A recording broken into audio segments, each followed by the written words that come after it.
I'm a senior at the University of Memphis. I'm a psychology major, and today I'm going to be talking about ethical principles for psychological research. This is particularly important in my field because the area of psychology is heavily based upon research, and that's primarily what most psychologists do. This is very important to the field of psychology for a couple of reasons, mainly for credibility. This continuity in ethical principles in our research allows the field to have credibility and for that credibility to be maintained. Two of the main points in credibility are the ideas of reliability and validity. And these are terms that we talk about a lot in psychology and particularly in research. Whenever you're conducting research, no matter what your research method is, whatever your experimental design is, you want to make sure that there is consistency in the measurement of results, and that's called reliability.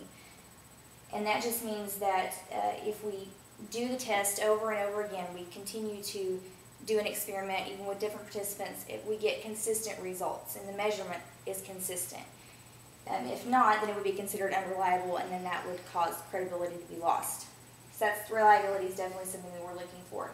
The next is validity, and that is defined as the strength of research conclusions, inferences, or propositions. An easy way to remember this is, are we measuring what we think we're measuring? Are we getting the results that we predicted that we would get in conducting the research? There are several standards, actually 10 standards listed under the ethical principles for psychology in the Code of Conduct for Psychological Practices. The psychological research area actually has 5 that I'm going to talk about today. They are 1, the approval process, 2, informed consent, 3, restrictions, 4, integrity, and 5, debriefing. And I will just quickly go over what each of those mean and what that process is about. The first is the approval process, and that is just where if you want to conduct research, if you have an idea for the kind of research study that you would like to do, you have to have proof of the validity of that, what you think the outcome is going to be. You have to state what is actually going to happen in the process, and that has to be approved by usually an educational institution where the research is being conducted, because that is primarily where research is conducted in the field of psychology. The second is informed consent, and there are several aspects in regard to informed consent.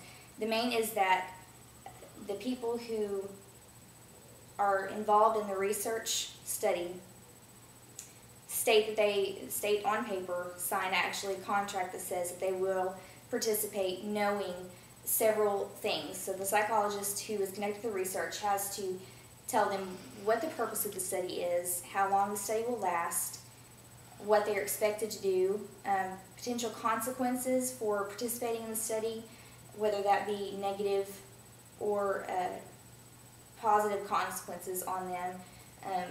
If the participant does not want to participate, they have that right to decline participation knowing these things. But informed consent is what we call just one of the main necessities for conducting research and for a participant to be part of our research study. Third is restrictions. There are certain restrictions when soliciting participants for a research study.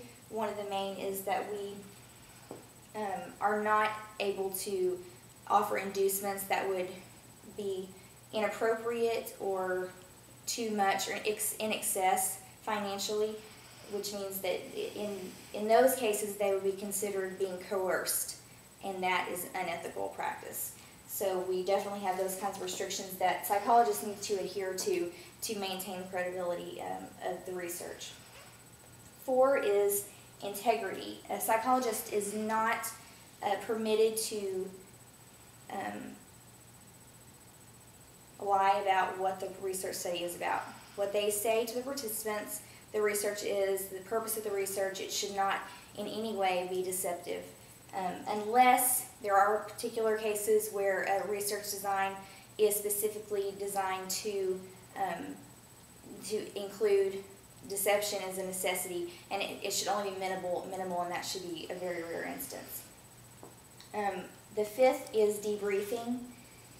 As soon as the research study is over, the participants should be debriefed on what the purpose of the study was about, why they were asked to participate, if there were any untruths told during the study, any kind of thing that would have an adverse psychological or social or emotional effect, then they should know, the participants should be told at that time that that was not true.